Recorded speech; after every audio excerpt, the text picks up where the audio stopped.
Howdy everybody, I'm Rosewaltz, and I am a absolutely huge Metal Gear Solid fan. We have played through the Metal Gear Solid games multiple times on stream, and I have a huge multi-hour long video essay detailing what I love about each of the Metal Gear Solid games.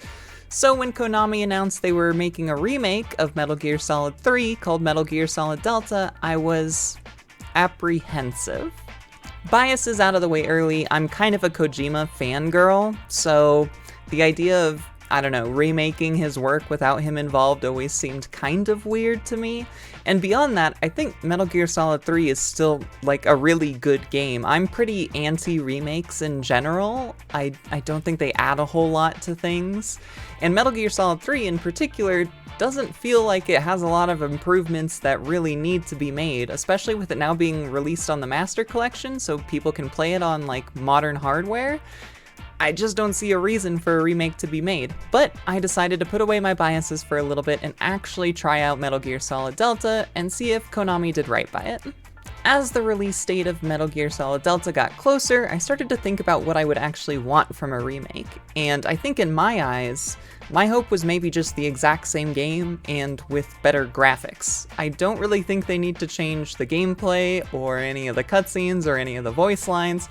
It is a lot of people's favorite Metal Gear Solid game. It's not mine, but I still think it's a great Metal Gear Solid game. It's very, very, very good, and I feel like if they changed anything, it might just end up making it worse.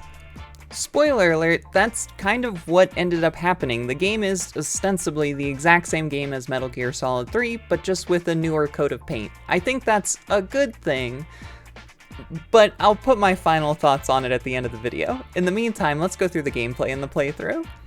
First things first, in the menus I see Snake vs. Monkey. This is excellent that they brought that back. However, I heard the Xbox doesn't get it and they get a Bomberman minigame instead. As far as I'm aware, Snake vs. Monkey is on the PlayStation and PC versions, however. Also in the new game selections, I see the same old prompts as before where it asks you which Metal Gear games you like. Metal Gear Solid 2 is my favorite, so I always pick it so that we can get the Raiden mask early at the very beginning of the game because it's funny. But there are new options as well, like if you like Metal Gear Solid 5, so I don't know what those options do, but it's cool that they kind of kept that stuff around. Now, as we start up the game, first thing I notice is the iconic Halo jump scene that everybody knows from the beginning of this game. And it's when I start to realize that, oh, looks like they did just take the original graphics, the original scenes, and just put a new coat of paint over it. So I was happily surprised about that. They even kept in a lot of the dialogue, including when this random goon calls Snake a panty waste. Does this panty waste know what he's doing? It also looks like they snagged the original historical footage that was also used in the OG MGS3, just higher resolution. I don't actually know if they did this in the Master Collection. I didn't buy the Master Collection since I have MGS3 already. But in any case, it's cool the original historical footage is still here. Konami also kept in the ability to switch into Snake's first-person view during certain cutscenes. I was thinking if there was one thing they might take out, it might be this, just because of the context you use it in later in the game, but it's cool that they kept it around. With that, we finally make our landing and start the Virtuous mission and have our epic face reveal as Raiden, since we chose the MGS2 fan option at the beginning of the game. I was not ready to see Raiden's face in super high definition, but he looks very pretty. We pick up our bag, continue on, and finally Snake takes off his Raiden mask, and he doesn't even bother to collect all of the high-definition gamer girl sweat that's accumulated in that mask, which is a shame because I would buy it at a high price. Now we go through our usual slew of codec calls that we do at the beginning of pretty much every Metal Gear Solid game where we learn about our new characters, in this case characters like Major Tom for the Virtuous mission, the boss, paramedic, all those characters like that. And it does look like they're using the original dialogue and voices, so from this point on in the video, just assume that they are using that for just about everything. I kept an eye on it throughout the whole thing. There were a couple pieces of dialogue in particular I wanted to make sure they kept, and as near as I could tell, they kept just about everything. First thing we do when we get the ability is make sure the menus look the same as they do in the original, which they do: food, medicine, camo index, where we immediately strip Snake down to his bare titties, and we get to see that wonderful high-definition naked Snake we've all been wanting. Okay. Konami, you made a good video game. Brief note about the controls here, we're playing on Konami's new, I forget what they call it, modern control scheme, I guess. But it should be worth noting, I was playing this just to see if it would end up playing like something like Metal Gear Solid 5, and it doesn't. It still plays a lot like Metal Gear Solid 3. It's clunky in all the right ways, and I'm glad that they managed to still capture the gameplay, even with their new updated controls. And as cool as the like half button presses were in the original on the DualShock, they were a little cumbersome, so switching the CQC like kill and choke out and interrogate options off of those half press buttons is actually kind of nice. We come up on Tselinoyarsk so that we can go grab Sokolov to bring him back to the US, and this is a screen I am notoriously ass at every single time I play this game, but this time I managed to do it perfectly if we don't count the very end where I fuck it up super bad and have to knock out a ton of guards and then hide behind some crates. We roll up on Sokolov while it looks like our snake just got jammed by Lone Star before we come across one of the more iconic scenes in Metal Gear Solid 3, and one that I was hoping they wouldn't change at all. And lucky for us, Konami managed to keep it identical. And Ocelot never lets his prey escape. What?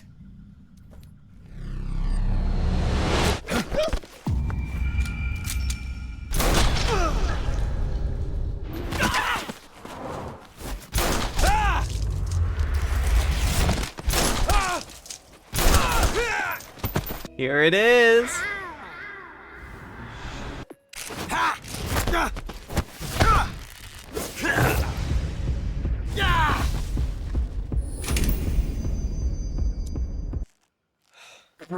Pretty good. Good.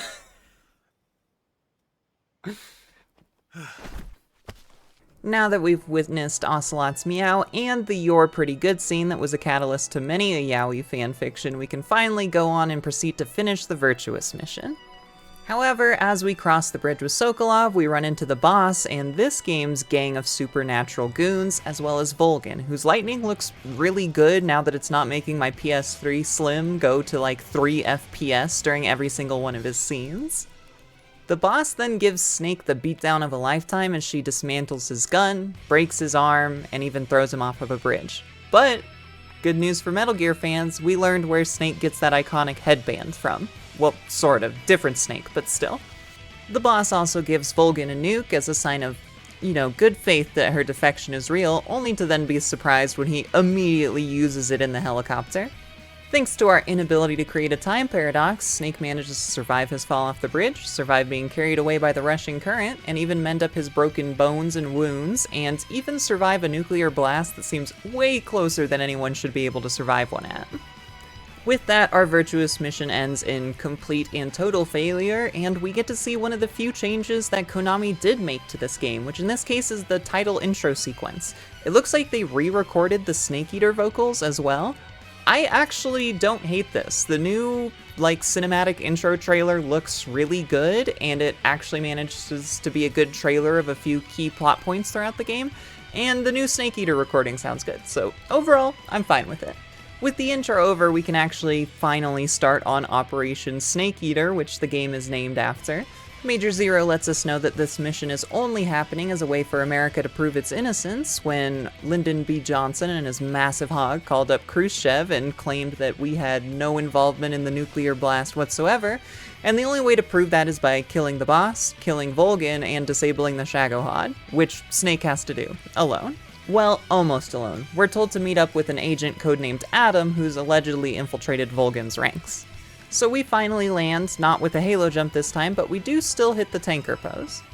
Major Tom calls us on the codec to let us know that he's a fake cinephile and he's actually going to be going by Major Zero this mission, and we can finally start on Operation Snake Eater.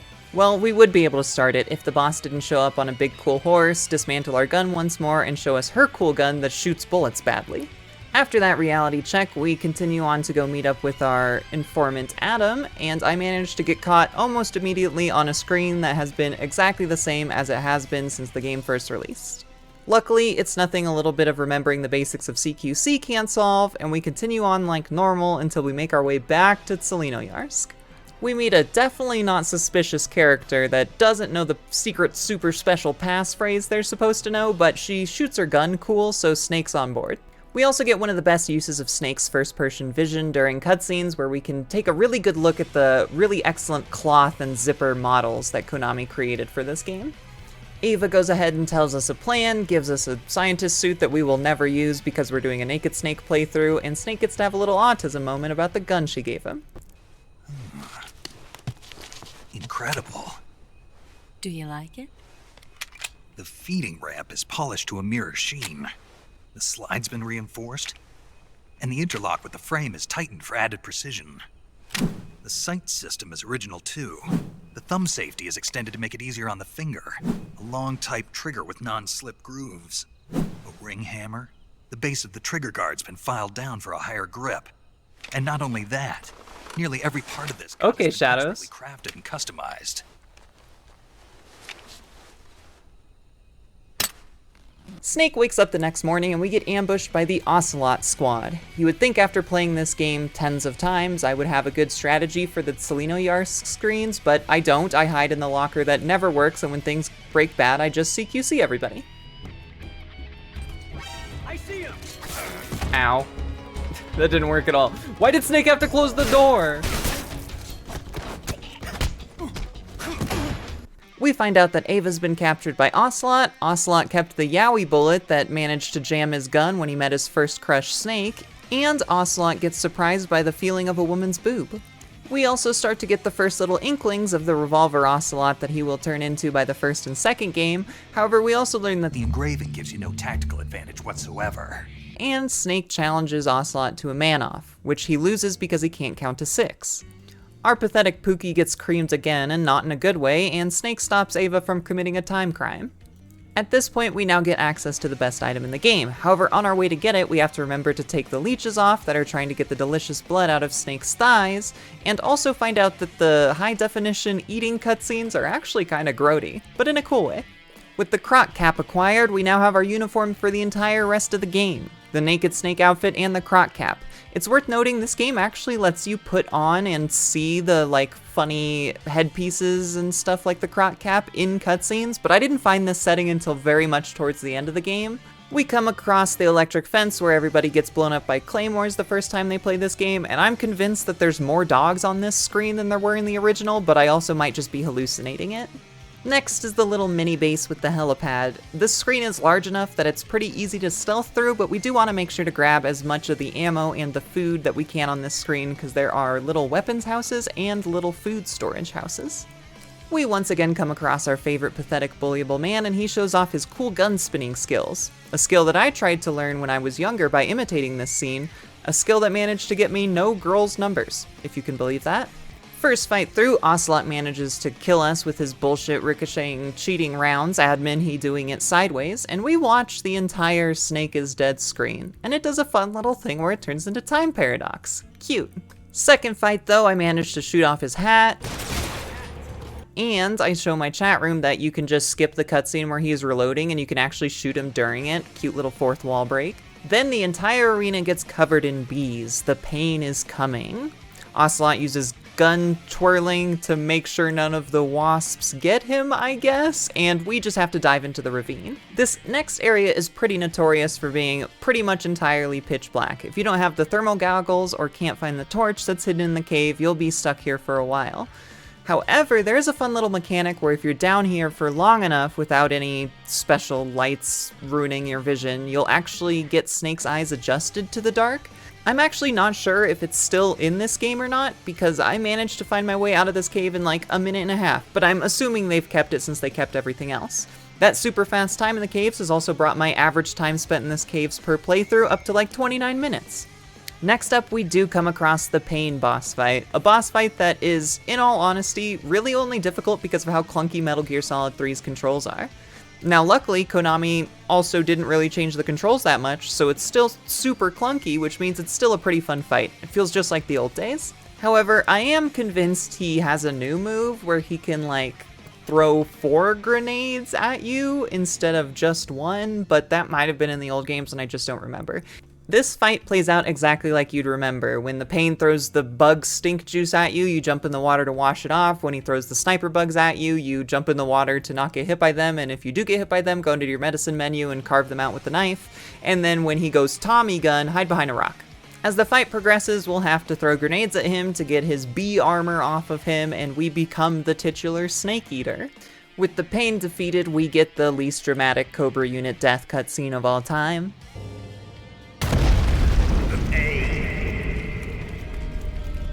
With this, we can collect some mangoes and snakes, and I get blown up by a claymore that, despite me having played this game for years and years and years, I have never died to or known was there before. But I didn't just die to it once. No, not just twice. 3 times. And then I got blown up by it a 4th time, but the game was nice and gave me more health after the 3rd death. In the next screen, we get one of the few instances where the croc cap is actually kind of remotely stealthy, where we can put it on and pretend to be your friendly neighborhood crocodile. Next up, we see the big brigade of baddies and the boss do some bullying.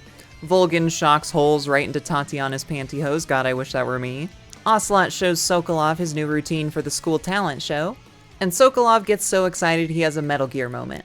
A side note for those of you who haven't played the Metal Gear games, for some reason in every single Metal Gear Solid game, someone either pisses their pants or poops their pants, or in Metal Gear Solid 5 they pretend to piss their pants. And so we've just taken to calling it a Metal Gear moment. I will say, in high definition, with the steam and everything, it looks really weird.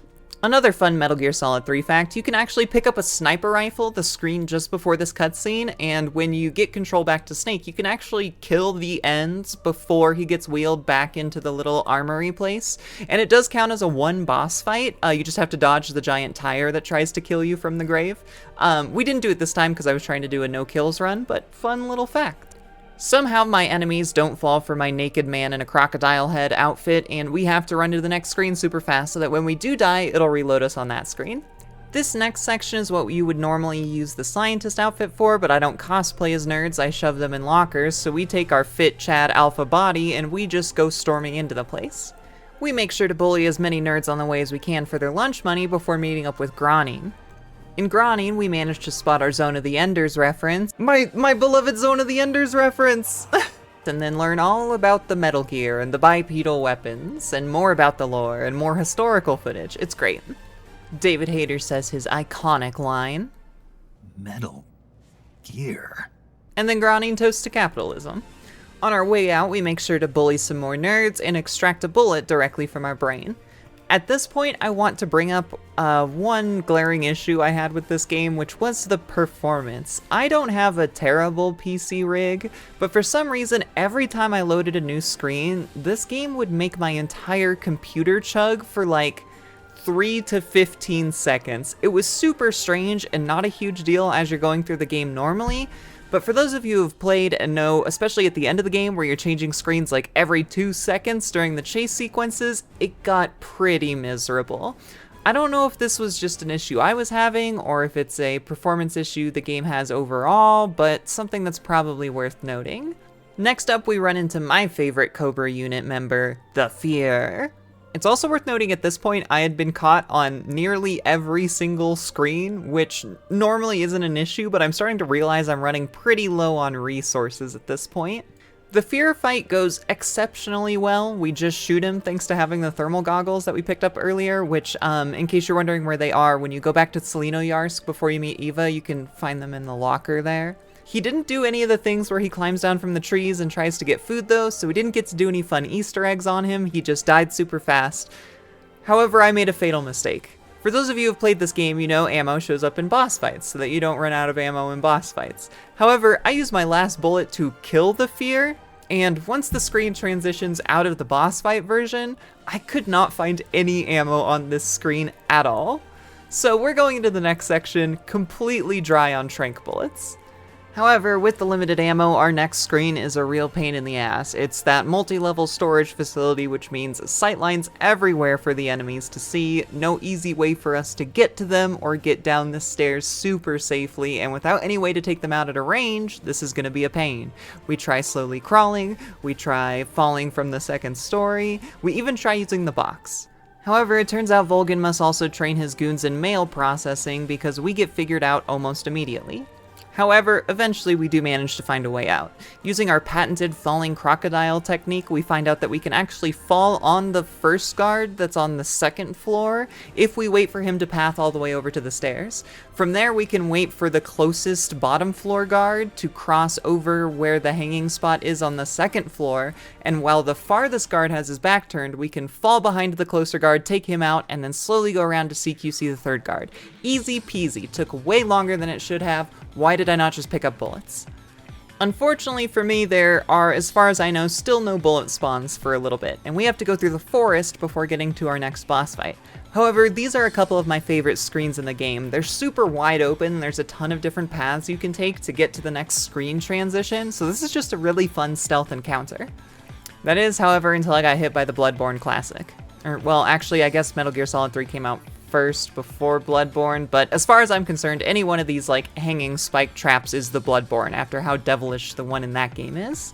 Next up is the End, a boss fight that I actually enjoy so much it made it to my like top 10 list of bosses videos that I did, oh gosh, almost a year ago now, maybe over a year ago. This boss fight is pretty famous for having kind of special win conditions, the first one of which I mentioned earlier being able to shoot the End early, the other being setting your system clock forward long enough that he actually dies.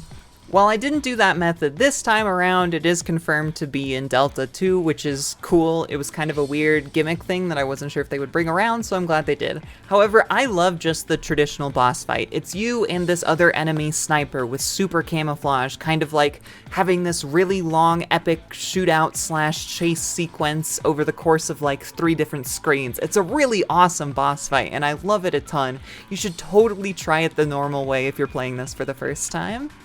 The other advantage here is that there is a guaranteed trank ammo spawn, which I know the location of, so we only had to make it this far before having 0 ammo was no longer an issue. Once again, there's a super dramatic Cobra's death scene. We pick up the very awesome Mosin Nagant, which will be absolutely great if I run out of ammo again, and continue on towards the famous Snake Eater ladder. This ladder is obviously iconic, but I actually have a couple thoughts on it, just of how great of a set piece it is in general, besides just being like, haha, funny ladder that goes super long, play a song. It's like a cool little moment for you to like process your thoughts about how you've overcome everything so far between the pain, the fear, and the end, and you also get a really good way to realize just how much of a distance you're crossing as you go into the mountain landscape. If you want more of my thoughts on this, I actually made a small like 3.5 minute video on the Snake Eater ladder that's out on my channel. So the mountain screens are actually a ton of fun. They're some of my favorite screens in the game, and they're honestly not too difficult as long as you make sure not to get caught, because that's when the helicopter starts shooting at you, and fuck. Looks like these goons have never heard the legends of the famous mountain crocodile and his incredible pecs. We managed to ascend the mountain and meet up with Ava once more, and goddamn, she looks way too good in this super high res. What the fuck, Konami? In any case, Ava tells us about the plan we have to do to disguise ourselves as a twink, and then flirts with us a little bit, but Snake's autistic ass doesn't really get it. And we make our way down to Groznyj. Back in the enemy's neck of the woods, we find out that Volgin has killed Groznyj because he thought he was the spy. Ocelot learns that the big bad menacing man might not actually care about people at all, even if they are his countrymen, and the boss lets everybody know that the fear and the end have fallen. Ocelot also starts twirling the fear's crossbow and sniffing women, so overall a good scene for him. As we make our way through the underground tunnels of Groznyj, we come across the Fury, a fight that is much, much better when it's not running at 4 FPS on my PS3 Slim. After chasing the Fury through the aisles like fucking Supermarket Sweep, we finally take him out and get the most dramatic Cobra unit death scene. Behold, the flames of fury. The fires of hell will purge me clean.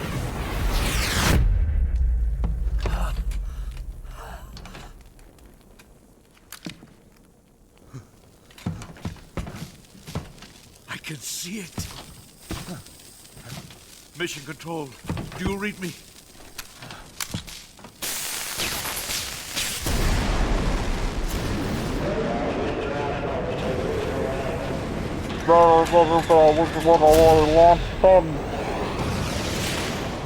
I'm coming home. I see the Earth.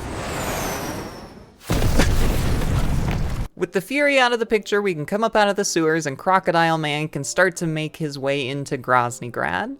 Once we're inside, we need to locate that twink so that we can drag him up the stairs into the locker room where we can strip him down and look at his cute butt in HD, I mean put on his clothes. This screen I am also notoriously shit at, however this run I do manage to knock out all the guards pretty cleanly, find a twink, drag him up the stairs, I drag him all the way to the locker room before realizing I've got the wrong dang twink. After finally locating the correct twink, dragging him all the way upstairs, stealing his clothes, shoving him in a locker, and then unshoving him from the locker so that we can get a good look at twink in high resolution, we put him back in the locker one more time and finally continue on. With our expert disguise, we managed to meet up with Ocelot. He tells us about the Shagohod he's been developing, gives us a little bit more lore, before Volgin walks in and lets us know that he can identify his lovers by the way their junk feels in his hands. With a hog much too large to be Volgin's lover, our cover is blown immediately and the boss gives us another hands-on demonstration on the basics of CQC, at which point Volgin then proceeds to beat us up for literally 3.5 minutes. It's crazy brutal.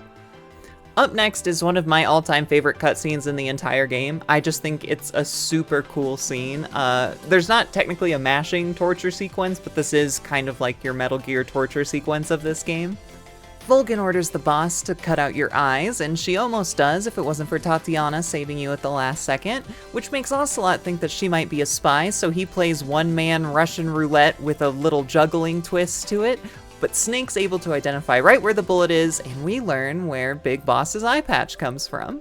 The cutscene then has gameplay implications as the boss shoots you with something weird, and Ocelot shoves something weird inside one of your wounds, which you can find in the medicine menu on the very next time you get control of Snake.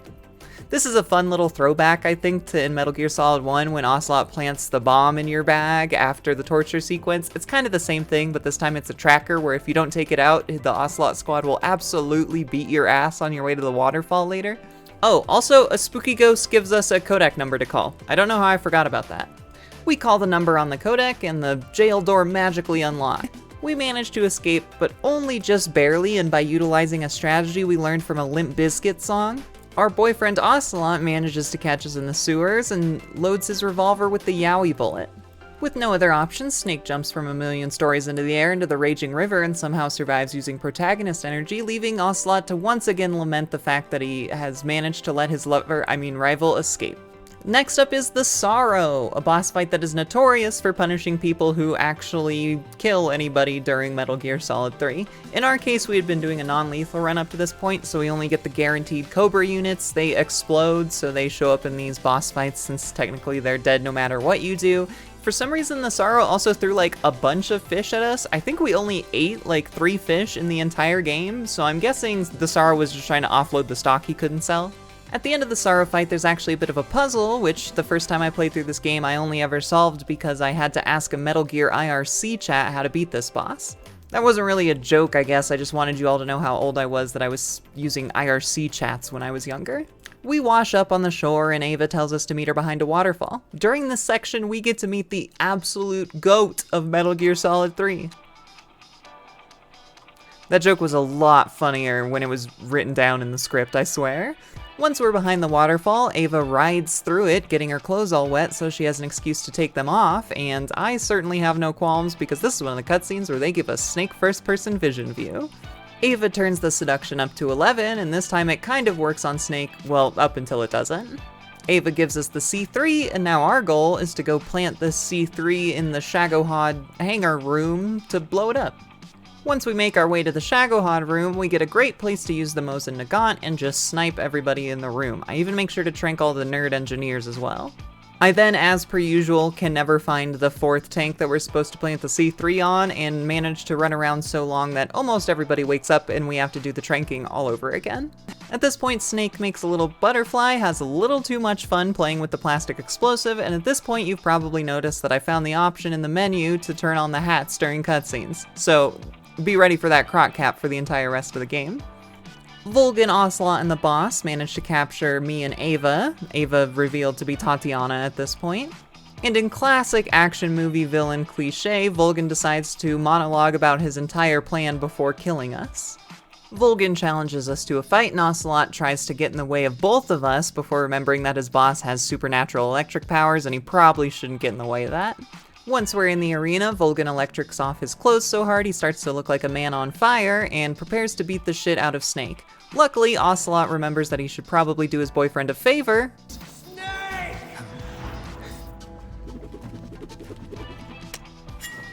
But as long as he makes sure that it's okay with Daddy first. This boss fight is also another one of my favorites in the game. There's some fun Easter eggs you can do, like if you carried glow shrooms with you from the dark cave way earlier on in the game, you can actually throw them on the ground and they will absorb Volgin's electricity, which is pretty cool.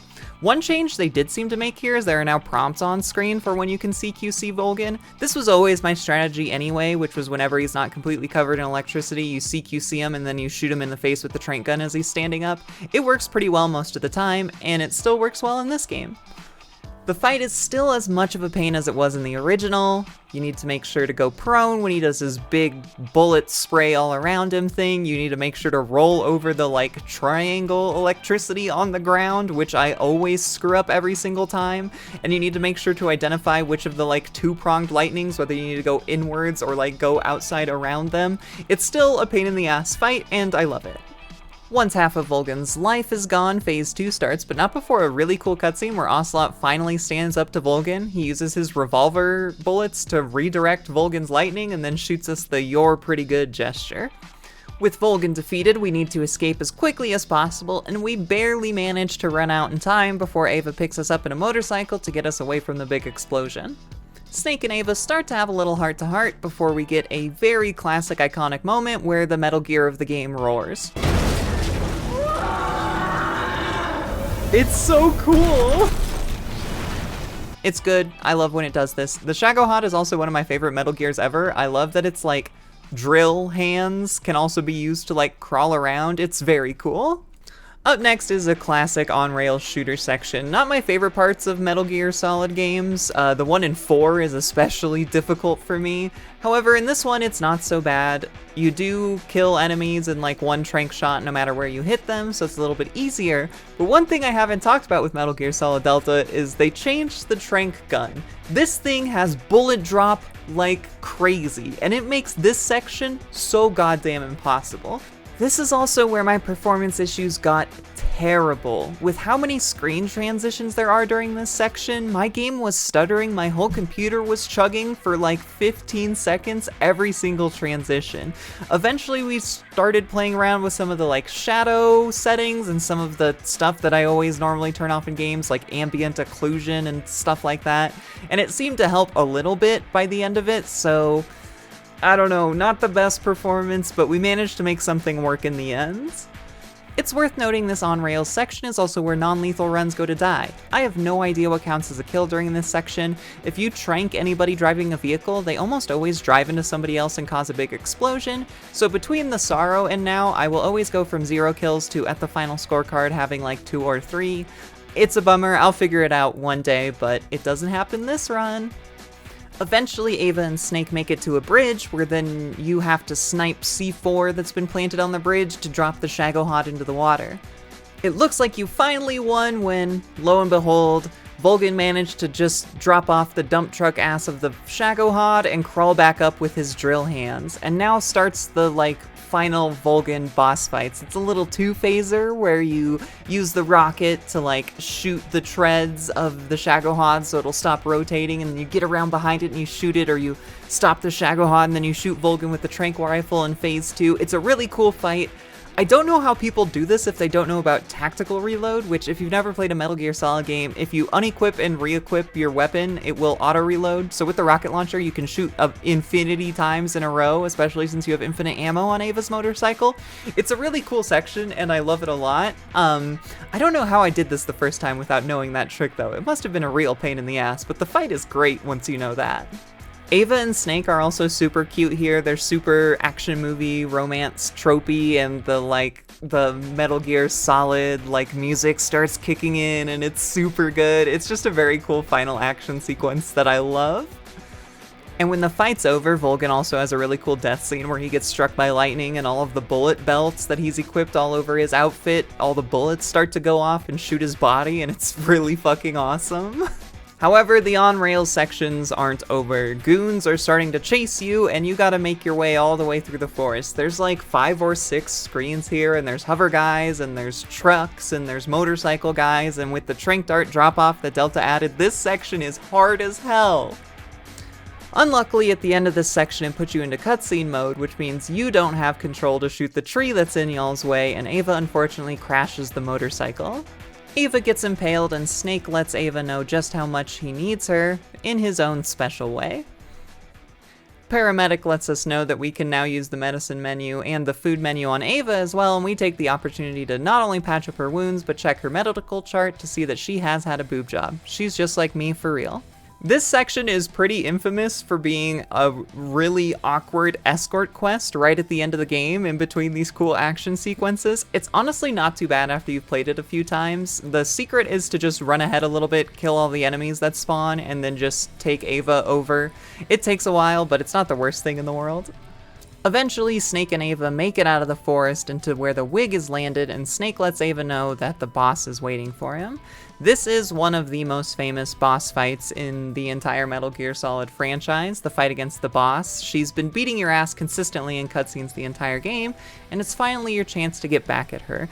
This is an incredibly emotional and beautiful boss fight that means a lot to the Metal Gear Solid lore and to Metal Gear Solid fans everywhere, and I don't have enough time to really explain it and give it a ton of credit, but if you are interested in Metal Gear Solid 3, why I love it, and this boss fight in particular, do check out my video essay on the entire franchise. It's sectioned out if you just care about the Metal Gear Solid 3 stuff.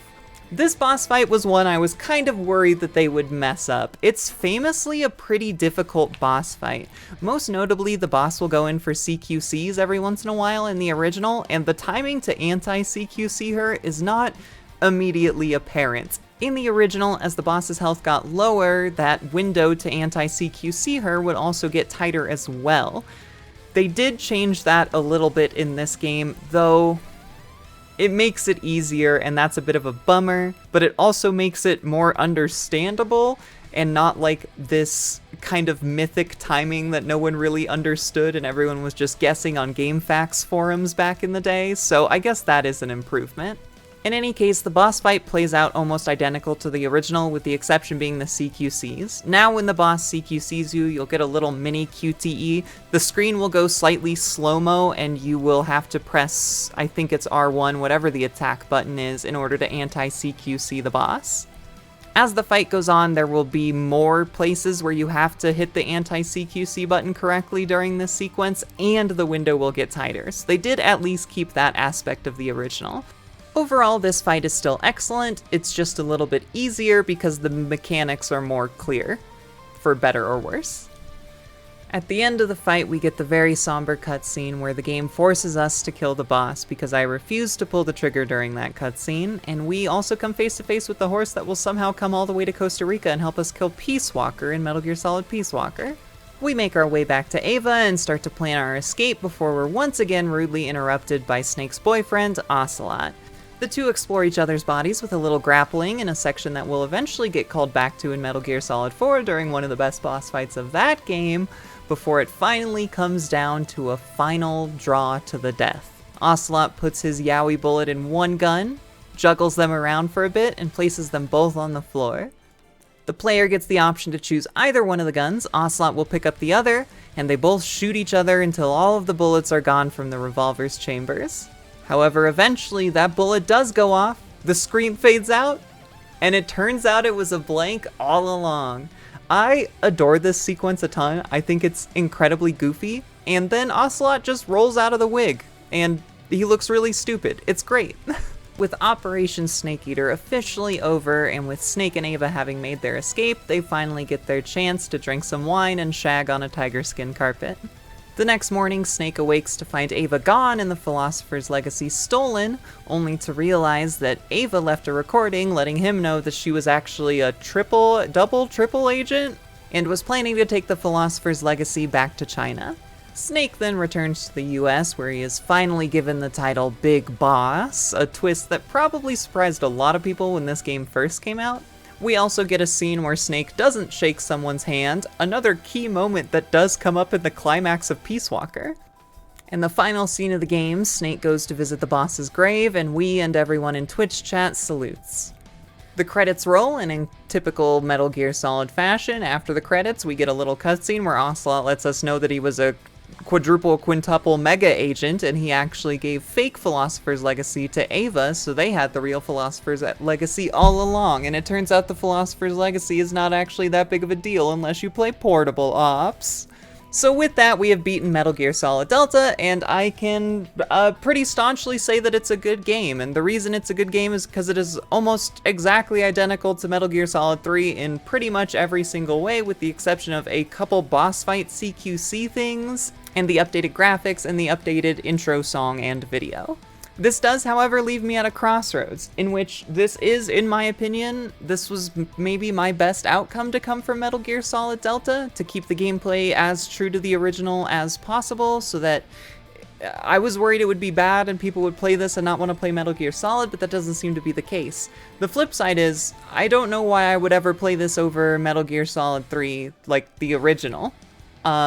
I don't really need the better graphics, it doesn't do a whole lot for me, and some of the action sequences, since they kept a lot of the big camera swoops and swooshes and like visuals, look really weird with the new graphics. It's not a bad thing, but this is like a $70 version of the exact same game that you can get on the Master Collection.